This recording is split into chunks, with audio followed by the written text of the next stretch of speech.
అందరికీ నమస్కారం అండి.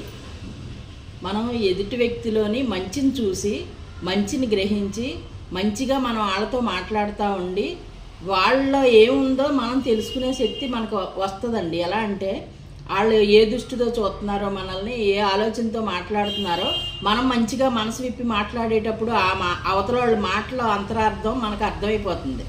ఆ అర్థమైనప్పుడు దాన్ని పెట్టి మనం అలా సమానంగా మాట్లాడేసి వదిలించుకునేలాగా ఉండాలి.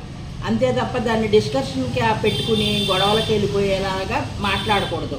ఇంకొకటి ఏంటంటే, ఎప్పుడు కూడా మనం మేలు చెయ్యకపోయినా పర్వాలేదండి, మన వల్ల ఒకళ్ళకి కీడు జరగకూడదు.